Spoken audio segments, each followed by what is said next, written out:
Particulièrement impliqués dans les négociations climatiques de la COP 21 en décembre dernier, les pays africains regrouperont en 2100 un tiers de la population mondiale et courent d'ores et déjà le risque d'une crise énergétique et écologique majeure dans un avenir proche. Ces pays doivent dès aujourd'hui concentrer leurs efforts dans le sens d'une croissance vertueuse et durable, leur permettant de faire face aux défis du développement économique et social dans le respect de l'environnement. Si le continent affiche un certain retard en la matière, plusieurs pays parient aujourd'hui sur les bienfaits de la performance environnementale et tentent de montrer l'exemple. C'est de cela dont nous allons parler sur ce plateau de TV avec mes invités.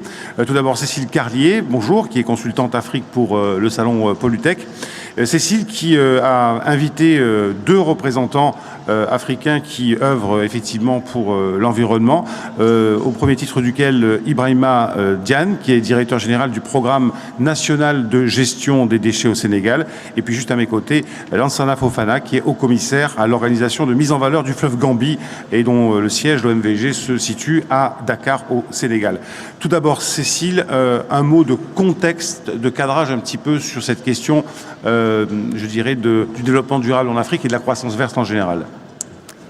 Oui, merci. Effectivement, j'ai eu aussi à travailler, c'est pour ça que je peux vous dire un mot de contexte global sur les marchés émergents d'Afrique subsaharienne. J'ai eu à travailler avec l'ADEME sur une étude sur les appels d'offres internationaux de tous les pays d'Afrique subsaharienne, de tous les grands bailleurs, Banque mondiale, Banque africaine de développement, AFD, et tous les programmes de développement bilatéraux. Nous avons étudié ces appels d'offres pendant 9 mois. Il y avait environ 700 appels d'offres. Et nous avons regardé quels étaient les secteurs dans le grand thème de l'environnement qui émergeait et quels étaient les pays qui étaient des émetteurs d'appels d'offres. Et donc, je voulais donner un petit peu ces tendances. Aujourd'hui, 39%, c'est-à-dire la majorité des appels d'offres, concerne l'énergie renouvelable, bien entendu, l'accès à l'énergie, l'électrification rurale, et puis 32% l'eau et l'assainissement. Une très grande quantité sur l'eau potable, l'adduction d'eau, et puis 5% sur l'assainissement, qui est un grand enjeu aussi sur tous ces pays-là. En termes d'environnement, c'est-à-dire biodiversité, reforestation, il y a pas mal d'appels d'offres aussi, 14%. De tous ces appels d'offres. Et je signale l'émergence d'une thématique climat, spécifiquement climat, et c'est dû effectivement à tous ces événements de la COP, qui aujourd'hui les bailleurs s'intéressent au climat, à comment aider les pays du Sud à être mieux préparés à ces changements climatiques. En termes de pays, je tiens à signaler que le Kenya, donc nous avons reçu un Kenyan sur Polytech, le Kenya est le premier pays en termes d'émissions d'appels d'offres internationaux dans le domaine de l'énergie, de l'eau, des déchets. Le deuxième pays est le Sénégal, avec beaucoup d'appels d'offres sur l'eau et les déchets. Et puis une grande dynamique dans la région des Grands Lacs, mais aussi l'Afrique de l'Ouest qui reste très dynamique avec 29% des avis. Voilà. Donc, on voit se dessiner effectivement aujourd'hui une vraie thématique environnementale, des préoccupations environnementales qui tournent autour de l'eau, l'énergie, les déchets. Donc, pour tout dire, les villes durables. Alors, je voudrais préciser, avant d'interroger nos invités, que Polytech a créé ici, à Lyon, à Eurexpo, un espace Afrique en 2016, avec de nombreuses rencontres B2B qui ont eu lieu, avec plusieurs pays qui ont été invités, Afrique du Sud, Burkina Faso, Cameroun, Côte d'Ivoire, Gabon, Guinée-Conakry, Kenya, vous le disiez, et Sénégal. Avec aussi un cycle de conférences qui ont lieu aujourd'hui même, d'ailleurs, sur les opportunités d'affaires en Afrique pour les entreprises, notamment françaises. Alors pour comprendre quelles sont les pistes de business, pour faire simple, en Afrique, il faut comprendre quels sont les besoins. Vous l'avez dit à travers ces statistiques, on voit que les énergies renouvelables sont, je dirais, au cœur des appels d'offres. Nous allons faire un focus ou deux focus, un focus sur d'abord les déchets et ensuite sur les enjeux de l'eau et de l'énergie. Je vais d'abord me tourner vers Ibrahima Diane, Vous êtes donc directeur général du programme de gestion des déchets au Sénégal. J'aimerais que vous nous parliez justement de ces enjeux concernant les déchets solides au Sénégal en particulier, et on pourra peut-être élargir après sur le reste du continent africain. Merci beaucoup de nous offrir cette opportunité de partager l'expérience sénégalaise. Aujourd'hui, il faut saluer que depuis 2012, le Sénégal s'est inscrit dans une dynamique d'émergence. À ce titre, aujourd'hui, le seul cadre de référence de la politique de développement socio-économique du Sénégal repose sur le plan Sénégal émergent. Ce plan Sénégal émergent vise à l'horizon 35 d'offrir un état de droit. Ce qui fait que les dernières modifications de la Constitution sénégalaise confirment le droit à un cadre de vie, au-delà du droit à un environnement sain, donc le droit à un cadre de vie assaini. Dans ce cadre, la gestion des déchets est devenue une priorité pour l'État du Sénégal. Aujourd'hui, la dernière étude que nous avons faite avec la Banque mondiale a évalué le coût de la gestion non rationnelle des déchets solides à 1% du PIB, l'équivalent de 85 milliards de francs CFA, ce qui fait que c'est énorme. Ceci ouvre quand même des enjeux considérables. Donc il faudra aujourd'hui qu'on puisse arriver à inverser la tendance.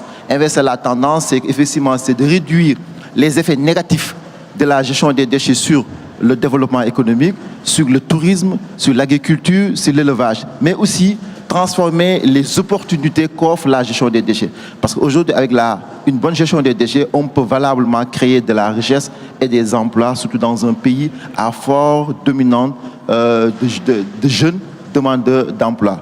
Raison pour laquelle le Sénégal vient d'adopter sa stratégie nationale de gestion intégrée et durable des déchets, qui repose sur un nouveau paradigme.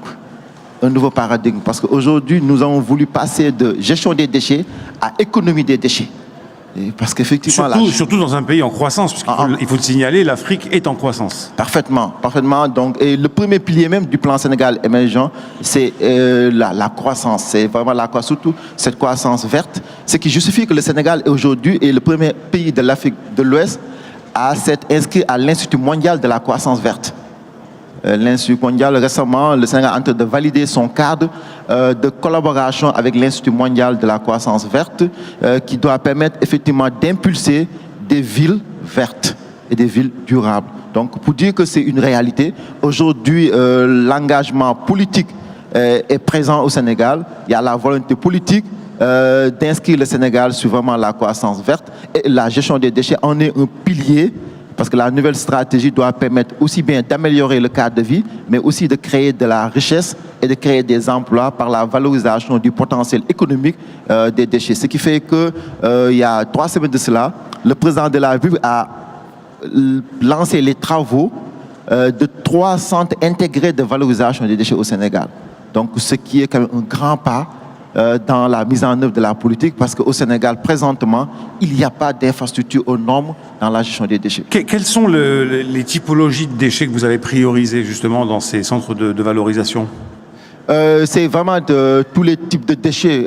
Aujourd'hui, les principaux déchets, c'est les déchets solides municipaux, c'est-à-dire les déchets ménagers, les déchets industriels banals. Donc actuellement, les centres vont d'abord accueillir ces déchets solides municipaux, mais aussi parallèlement, il y a des initiatives qui visent à mettre en place des filières de valorisation des déchets spéciaux. Donc, j'ai aussi par là les déchets industriels, les déchets biomédicaux, parce que la réalité est que les décharges sauvages les décharges communales accueillent l'ensemble des types de déchets. Mais on comprend bien que vous commencez par le plus urgent, c'est-à-dire les déchets industriels dangereux, déchets dangereux, les dasseries, les déchets d'activité de soins. Effectivement, commencer par le plus urgent pour ensuite aller vers effectivement d'autres filières, comme il peut y en exister en Europe ou ailleurs dans le monde. Sur le plan des financements de ces centres de valorisation, comment ça se passe ? Aujourd'hui, il y a d'abord eu l'engagement de l'État, parce que l'État déjà dans son budget propre a mis en place une cagnotte substantielle. Aujourd'hui, c'est pas moins de 17 milliards de francs CFA qui est annuellement dégagé par l'État. On peut faire la conversion, c'est à peu près 35 millions d'euros, à peu près qui est mis déjà en place par l'État annuellement. En plus de cela, l'État a eu un financement de la Banque islamique de développement à hauteur de 35 millions de dollars. Aujourd'hui, l'État est en train de négocier avec la Banque mondiale pour un nouveau programme, mais aussi l'Agence française de développement appuie l'État sur le développement touristique à Saint-Louis, mais intégrant la question de la propreté dans cette ville touristique. Donc, pour dire que déjà, l'État est déjà très avancé avec les partenaires techniques et financiers. Maintenant, la perspective, c'est de s'ouvrir aux partenaires privés. On a voulu y aller dans une approche organisée. D'abord, nous avons commencé par faire une caractérisation nationale des déchets, parce qu'il fallait d'abord connaître la qualité et la quantité de nos déchets. Aujourd'hui, une fois que c'est connu, nous avons pu identifier, déterminer le potentiel de valorisation. C'est à ce titre que l'État du Sénégal maintenant s'est ouvert aux partenaires privés pour aller sur des partenariats publics-privés à l'effet de pouvoir développer quand même ce secteur, développer surtout la valorisation des déchets. Alors voilà, on l'a bien compris, la démarche, c'est une démarche méthodique, on va dire, organisationnelle. D'abord, effectivement, faire un état des lieux de ce qu'il y a à traiter, créer les conditions juridiques et législatives pour qu'effectivement on puisse intervenir, et ensuite, après, aller chercher des partenariats publics-privés. Justement, Cécile, vous qui connaissez bien l'Afrique et cette question, le rôle des entreprises françaises, et peut-être même des entreprises européennes, elles sont implantées en Afrique depuis longtemps, on le sait, notamment un peu moins en Afrique subsaharienne, mais en tout cas en Afrique du Nord depuis très longtemps. Quel rôle ont-elles à jouer? Quelles sont les opportunités de business pour elles? Oui, on l'a bien compris. Il y a à la fois de nombreuses opportunités de croissance verte et d'affaires dans ces pays-là. Donc, les entreprises européennes, françaises sont attendues sur les aspects technologiques. Tout ce qui peut être effectivement de l'innovation, et je dirais même au-delà du traitement du déchet classique, parce qu'on parle du traitement des déchets, mais on va aussi parler des énergies renouvelables, leur apporter finalement le dernier de notre innovation, parce que leur permettre en tout cas d'aller plus vite, plus loin et plus adapté sur les technologies que l'on connaît nous ici. Par exemple, les amener sur les infrastructures d'enfouissement, mais aussi adapter cela à leurs contextes sociaux. Et puis, peut-être imaginer déjà des solutions qui soient bas carbone, qui soient directement avec de l'efficacité énergétique plus importante. Donc, tout ce que l'on peut trouver ici et qui a un marché potentiel en Europe, et aussi potentiellement très important en termes d'innovation pour l'Afrique. Et je dirais même plus, il y a des start-up ou en tout cas des entreprises européennes, françaises qui déjà réfléchissent non pas sur le marché européen, mais déjà commencent à réfléchir sur les enjeux directement des marchés africains. Potabilisation de l'eau de mer avec directement de l'énergie solaire, je dirais des éoliennes dans les rivières.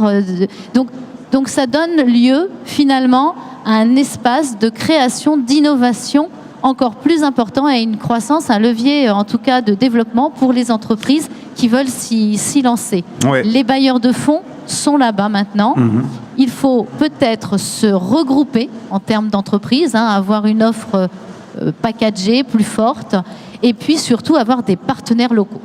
Voilà. Alors, ce qu'on comprend à travers ce que vous venez de dire, c'est que finalement l'Afrique est en passe de bénéficier des dernières technologies, en fait des dernières innovations. C'est-à-dire que vous auriez pu commencer bien avant, mais effectivement la grande opportunité, c'est de bénéficier de ce qui se fait de mieux en termes d'innovation, en termes d'éco-technologie.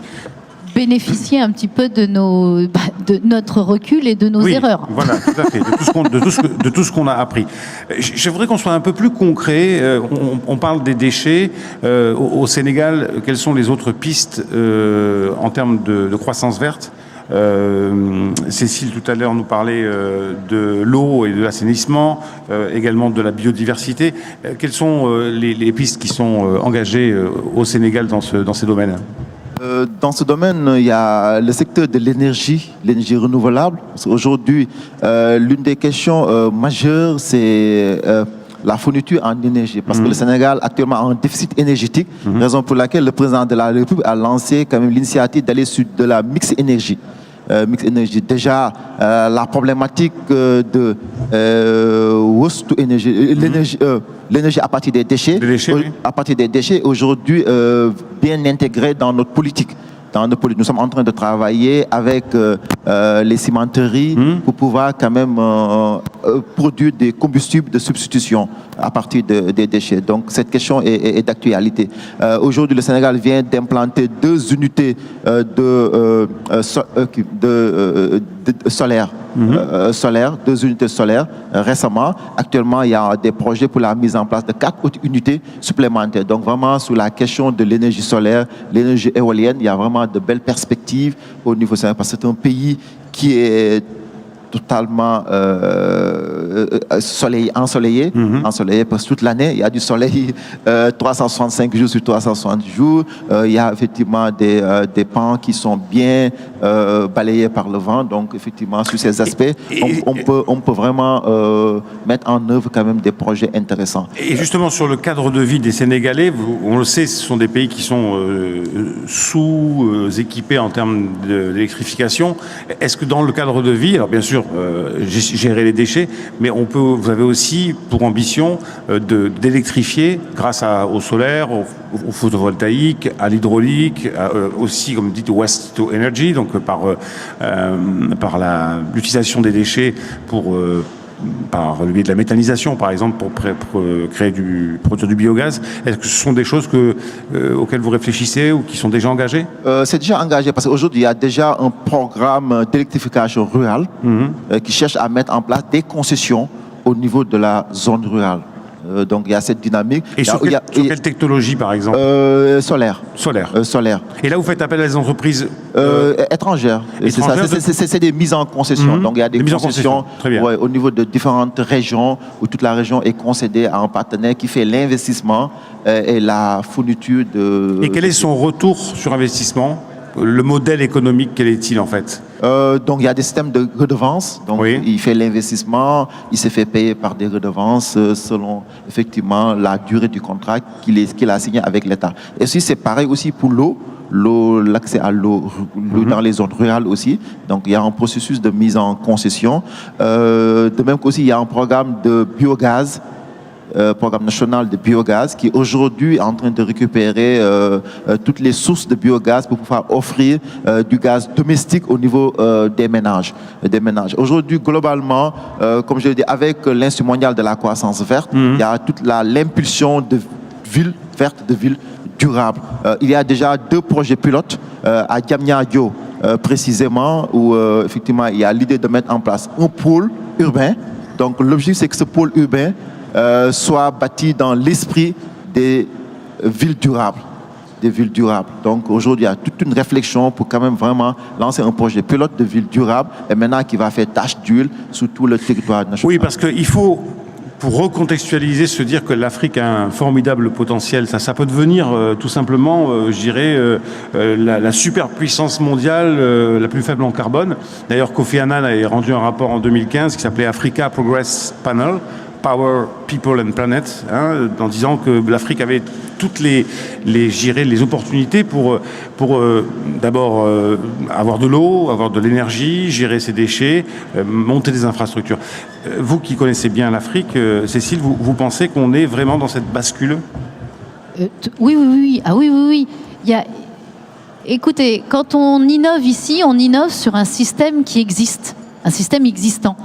Typiquement, on veut construire une chaîne de froid, on a tout construit pour conserver le froid à base et créer du froid à base ou d'électricité ou des énergies que l'on connaissait. Il n'y a pas de chaîne de froid, ou très peu dans certains pays, et c'est un formidable laboratoire pour imaginer des systèmes différents. Et je me rappelle une start-up qui n'a pas finalement trouvé son marché, mais qui avait innové en trouvant un système de réfrigération par l'espace, en faisant des toits ouvrants. Imaginez qu'en France, on casse les toits de tous les systèmes frigo pour faire ça, c'était pas possible. C'est possible. L'Afrique est un laboratoire où on peut imaginer des choses et il y a une nouvelle génération d'entrepreneurs africains. Il y a des institutionnels qui sont maintenant sensibilisés, des gouvernements qui sont proactifs sur ces sujets-là et une génération d'entrepreneurs africains qui sont venus se former dans nos pays, dans d'autres pays et qui sont prêts à prendre le défi pour monter ce genre d'innovation et aller de l'avant.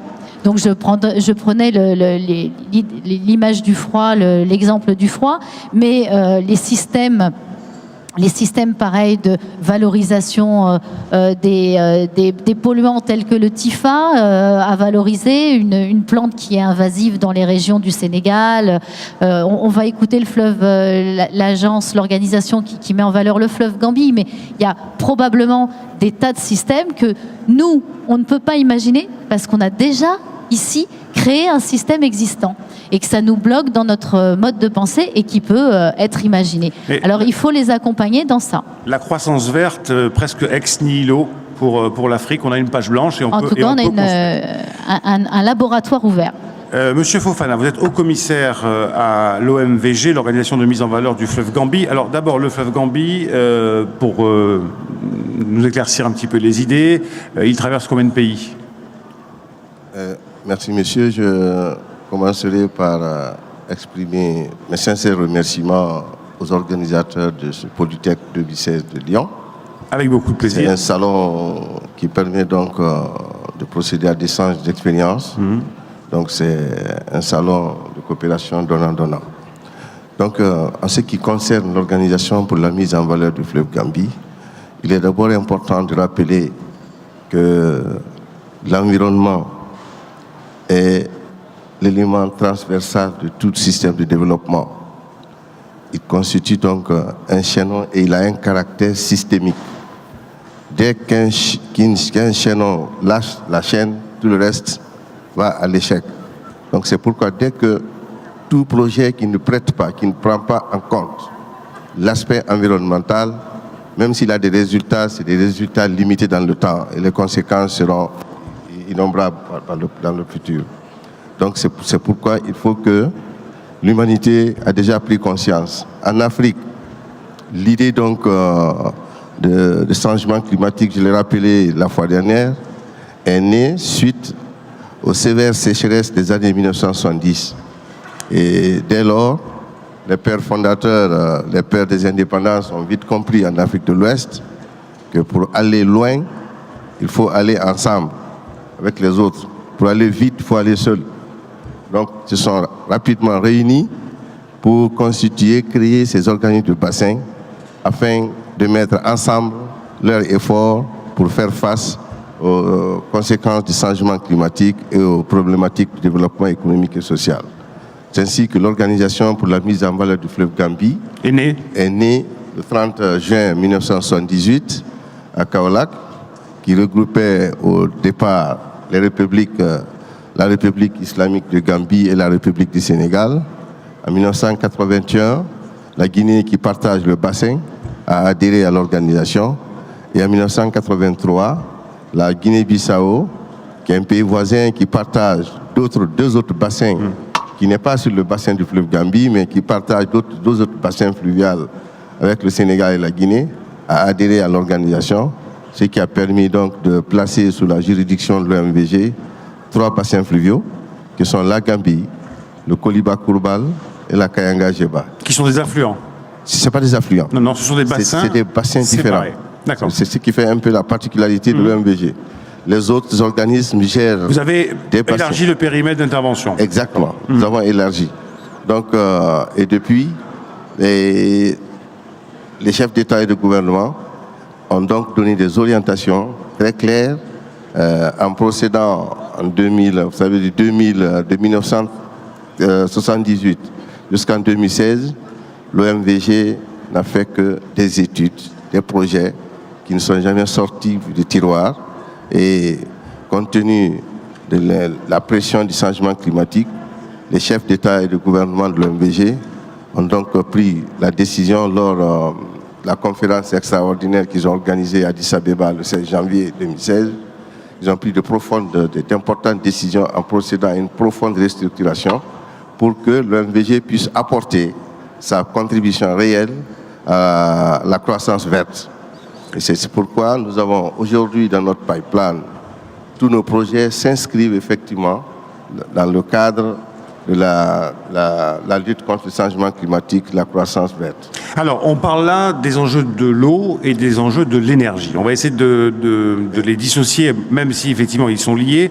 En matière d'eau, en matière de qualité de l'eau, qu'est-ce qui est fait par l'OMVG? Et qu'est-ce qui est initié par l'OMVG, plutôt? D'abord, l'OMVG, comme vous l'avez dit, les bassins, c'est toujours autour de l'eau. C'est l'eau qui est à la base de la création de tous ces organismes de bassins. Donc, nous développons ce qu'on appelle un programme d'assainissement fluvial et un programme de suivi du régime de l'eau. Donc, nous avons des stations hydrométriques, le suivi hydrologique. Elles sont ces eaux sont très polluées? Non, pour le moment, nous ne connaissons pas de pollution aussi grave au niveau de l'espace OMVG parce qu'il n'y a pas tellement d'industrie. D'industrie, d'accord. Et l'agriculture irriguée n'est pas encore développée, elle est à ses débuts.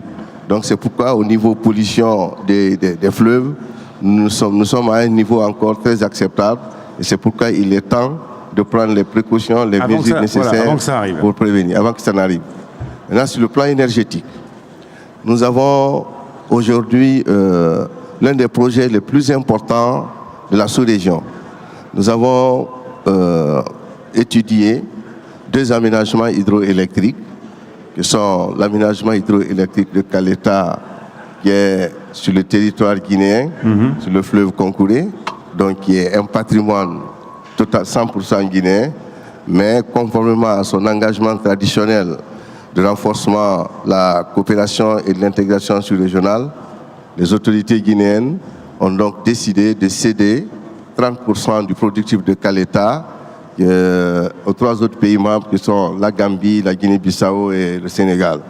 Donc ça c'est déjà un modèle de coopération inédite qui est en cours de développement.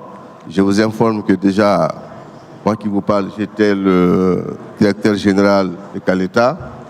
C'est après avoir réalisé Caleta, les chefs d'État ont décidé donc de me nommer au commissaire pour répliquer la même expérience à Caleta au niveau de l'OMVG. Donc Caleta est en service depuis le 28 septembre 2015 et produit 240 MW pour une énergie moyenne de 946 GWh. Et maintenant, comme il a été décidé de céder 30% de l'énergie de Caleta aux 3 autres pays membres, ça ne peut se faire que par le biais d'un réseau de transport d'énergie. Alors, l'OMVG, avec l'appui des partenaires techniques, a déjà mobilisé le financement de l'interconnexion qui fait une longueur de 1677 km avec 15 ports sources et un coût de 722 millions de dollars. Nous sommes heureux aujourd'hui de vous annoncer que grâce à la volonté politique des chefs d'État et de gouvernement et surtout à l'accompagnement des partenaires techniques et financiers, ce montant est totalement mobilisé. Tous les accords de financement sont déjà signés. Toutes les conditions de premier décaissement sont levées. Nous avons ouvert les plis pour le 17 octobre 2016 et l'évaluation des offres a été faite en 3 semaines par l'ingénieur conseil ICOM et l'assistant technique à la maîtrise d'ouvrage qui est un bureau allemand, COF. Donc avec l'équipe de l'OMVG, nous avons procédé à l'évaluation des offres. Nous avons reçu 57 offres de la part de 15 entreprises. Et il est important de rappeler que ces 722 millions de dollars sont financés, comme je vous ai entendu tout à l'heure poser la question, quel est l'apport des entreprises françaises et européennes dans ce programme. Je la repose. Oui, je la reposer. Il est important de rappeler que ces 722 millions de dollars sont financés par la Banque mondiale, la Banque islamique de développement, la Banque africaine de développement, la Banque européenne d'investissement, la Banque ouest-africaine de développement, le Fonds cohésien, l'AFD, la KfW. D'accord, on a quasiment tout le monde là. Voilà, vous avez quasiment c'est la première fois que tous les principaux bailleurs de fonds se trouvent autour d'un seul projet. Cela dénote déjà l'importance de ce projet et l'apport de ce projet dans la croissance verte. Donc, la réalisation, le délai d'exécution de cette ligne d'interconnexion est de 18 mois. Elle a une capacité de transit de 800 MW. Donc, elle n'est pas dimensionnée seulement à la taille de Caleta et de Samagalou, qui font 368 MW, mais elle est dimensionnée pour prendre en compte tout le potentiel hydroénergétique de la sous-région, que ce soit de la Guinée ou de l'OMVS ou d'autres parts. Donc aujourd'hui, avant la fin, nous avons reçu l'instruction des chefs d'État qu'avant la fin de l'année 2016, que les travaux de cette interconnexion puissent être lancés. Donc d'ici la fin du mois de décembre, nous allons lancer les travaux de l'interconnexion. La deuxième composante de ce projet énergie, c'est l'aménagement hydroélectrique de Samagalou, qui est donc... qui se trouve dans quel pays? Bon, il est situé à Kédougou, au Sénégal. D'accord. Et il est réellement sur le fleuve, il y a un statut international, le fleuve Gambie. Il est donc situé à Kédougou, mais les 82% de son lac, du réservoir, sont en territoire guinéen, soit 145 km². Donc c'est vous dire le caractère inter-État et l'importance, l'impact environnemental du projet de Samagalou. C'est un projet à but multiple. Il n'est pas là que pour produire les 128 MW d'énergie. Il permet le recul de la langue salée de 100 km. Et donc ça permet de récupérer des terres agricoles. Il permet l'irrigation de 90 000 hectares à l'aval. Donc c'est un projet extrêmement important.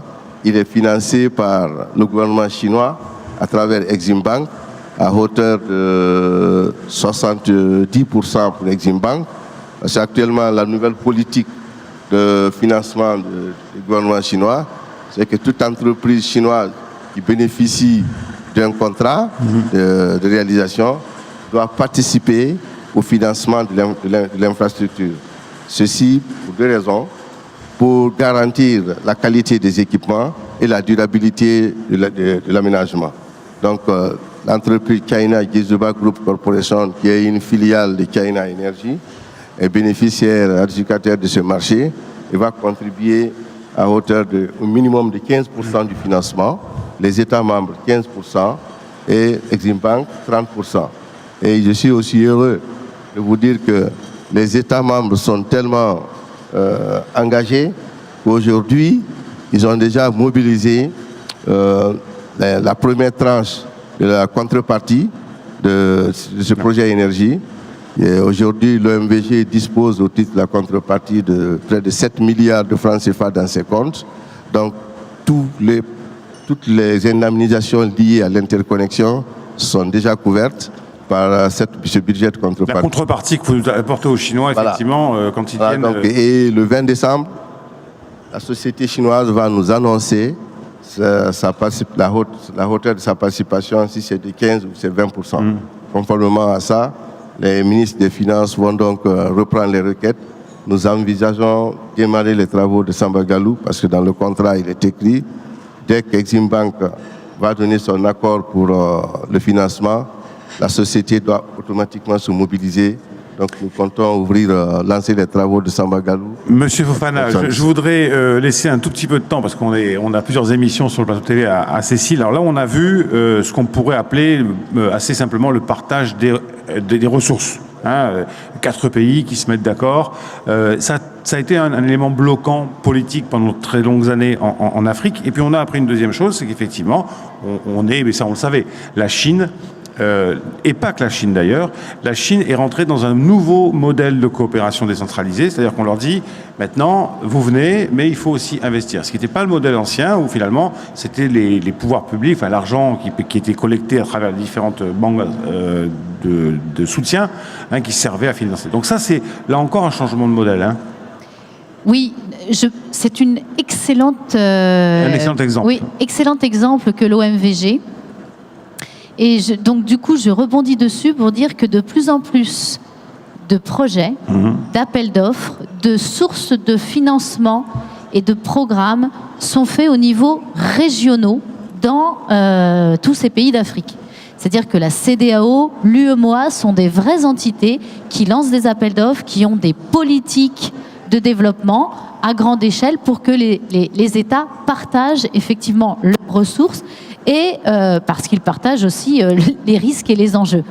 Je tiens à signaler aussi des agences spécifiques comme l'ECRE, qui est une agence basée au Cap-Vert, mais qui couvre toute la CEDEAO et qui veut faire des vitrines d'énergie renouvelable, des financements d'efficacité énergétique dans les industries, et qui couvre en fait tous les pays, donc qui a des représentants dans tous les pays. Donc on assiste, et l'OMVG en est un exemple, à effectivement des politiques régionales, des financements et des outils régionaux pour ce développement vert, pour cette croissance verte. Un petit peu comme en France et en Europe, finalement. Comme en Europe, exactement. De même dans les pays d'Afrique de l'Est ou Afrique australe. Et effectivement, l'exemple est parfait. Un des barrages est financé par tous les bailleurs internationaux, l'autre est financé par la Chine, et tout ça en continuité et en bonne intelligence.